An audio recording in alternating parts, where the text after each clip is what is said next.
Hello and welcome to Antinatalism this week. We start with the news that an antinatalist meetup is organized within the annual vegan campout happening in Nottinghamshire in the UK. Vegan Campout is the world's largest vegan camping festival with campers coming from over 40 different countries each year. The event is 4 days and 3 nights of camping, talks, live music, after parties, yoga and meditation classes, workshops, and of course, the UK's best vegan food. This year it will be from 14th of August to 17th August, and within that, on 16th August, Lawrence has organized an antinatalist meetup. This is fourth year in a row that he's doing this after three successful meetups in the previous campouts. So if you're around the area, make sure to visit. And even if you're not vegan or antinatalist, this may still be interesting as you would get to know about a lot of ideas. And of course, thanks to Lawrence for organizing this. A new preprint, Is It Good If Animals Come to Exist? Net Welfare and the Pleasure Suffering Asymmetry by Leonard Dung tackles one of the most important questions in population ethics, whether new animals coming into existence is good or bad. Rather than assuming that animal lives are overall positive or negative, Leonard Dung examines the deep uncertainty surrounding animal welfare. He argues that this uncertainty has profound implications for decisions that affect future animal populations. For antinatalists, this paper is particularly interesting because it extends debates about procreation beyond just human animals. The question is simple: if we don't know whether animals' lives are worth living, then is their coming into existence good or bad? And should we really creating more of them? The paper begins by arguing that the concept of an animal having a life worth living is both meaningful and ethically significant. Many human activities such as preserving forests, clearing land, factory farming, conservation policies, or climate action change how many animals come into existence or will come into existence. Whether those changes are good depends largely on whether the animals which are created experience lives that are on balance positive or negative. He then introduces what he calls the uncertainty asymmetry argument. He draws on several philosophical theories, including the procreation asymmetry and forms of negative utilitarianism, that give greater moral importance to suffering than pleasure. If suffering matters more than happiness, and we are highly uncertain whether many animals live net positive lives, then the moral risks run primarily in one direction. The author spends considerable time explaining why we are so uncertain about animal welfare. Unlike humans, animals cannot verbally report their experiences. Scientists can compare whether one condition is better than another, but determining whether an animal's entire life is overall worth living is much harder. Measuring pain, pleasure, desires, and overall well being across different species remains an unresolved scientific challenge. So, there is always a risk of creating an animal whose life turns out to be dominated by suffering, and this is clearly bad. Whereas creating an animal whose life is merely positive may be neither good nor bad. Under these asymmetrical value theories, uncertainty itself becomes a reason for caution about bringing new beings into existence. Dung does not explicitly endorse antinatalism, but he argues that if we take suffering focused ethics seriously, ignorance about an animal's future welfare should bias us against creating that life rather than in favor of it. We have seen that asymmetry views imply that if we are completely ignorant about net animal welfare, animals coming into existence is more likely bad than good.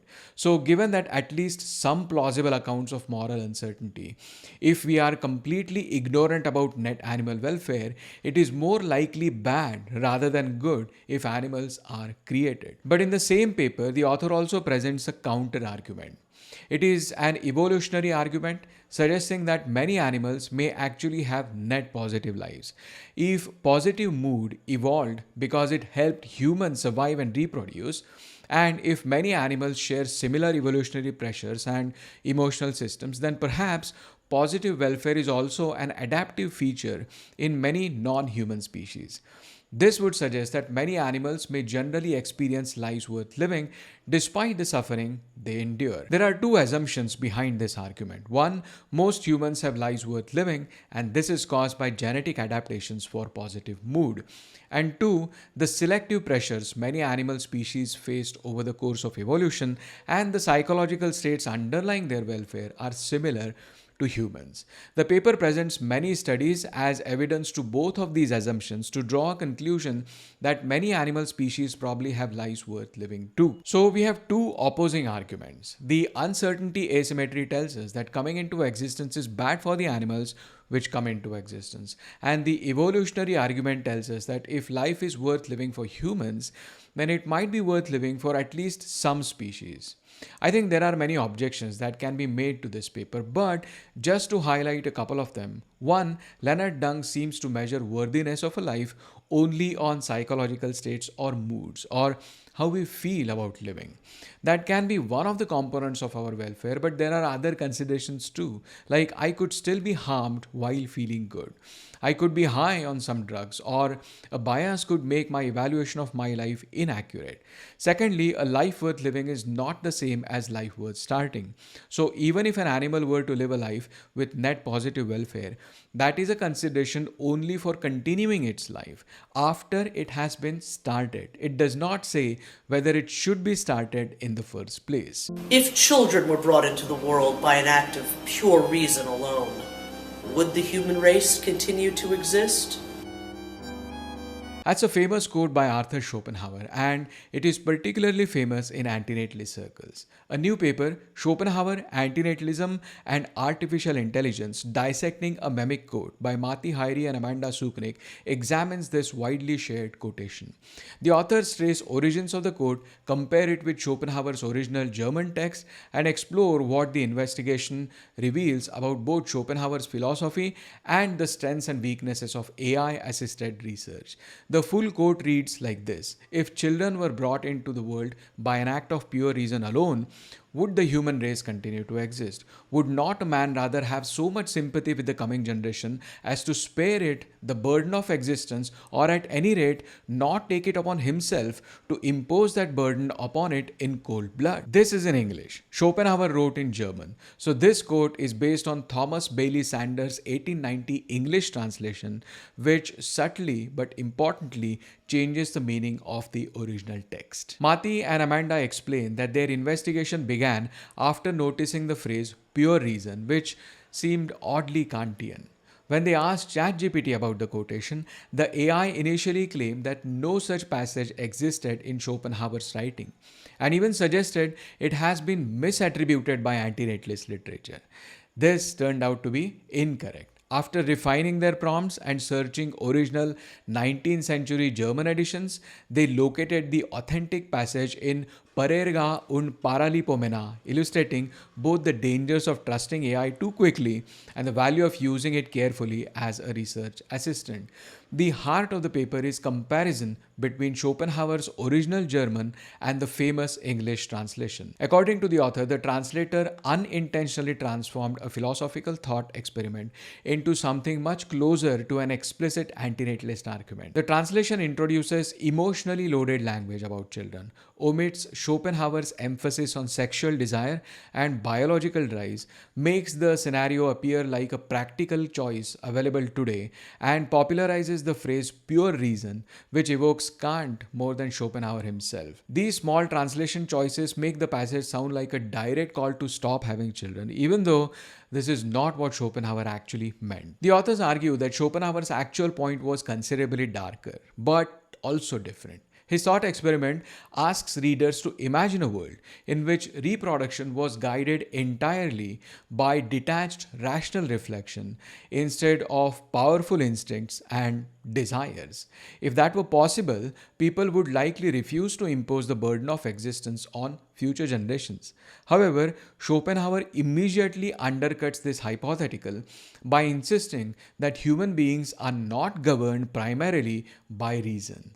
They reproduce because instinct, desire, and the will to live. Human beings, therefore, cannot realistically be expected to end suffering through voluntary non-procreation. In the quote, he is describing human psychology rather than prescribing a moral obligation to refrain from procreation. Since people cannot simply overcome their biological drives through reason, Schopenhauer is not claiming that humanity has a duty to stop reproducing. It indicates action in the past with repercussions in the present, but antinatalists interpret it to indicate an action in the present with repercussions in the future. And so, even though Schopenhauer famously regarded life as filled with suffering and even imagined that purely rational beings would spare future generations from existence, the authors conclude that this passage does not make Schopenhauer an ethical antinatalist. On the evidence of the quote alone, once checked and revised to correspond with the original, we cannot regard Schopenhauer as an antinatalist. He does not advise us against having children. He does not advocate the end of human reproduction. He is not against the birth of new individuals. Finally, an update from the ongoing European tour by Nimrod. Last week, he did 7 cities in Germany, and now he moves on to Poland Wrocław on 19th July. He will then go to Krakow on 20th, Lodz on 21st July, Warsaw on 22nd July, Poznan on 23rd July, and then he will return back to Germany to end the tour in Berlin, where he will be from 24th to 26th July. So, if you happen to be in any of these cities, please join him for antinatalist outreaches. And those were some of the stories of antinatalism this week. Thanks for watching and see you next time.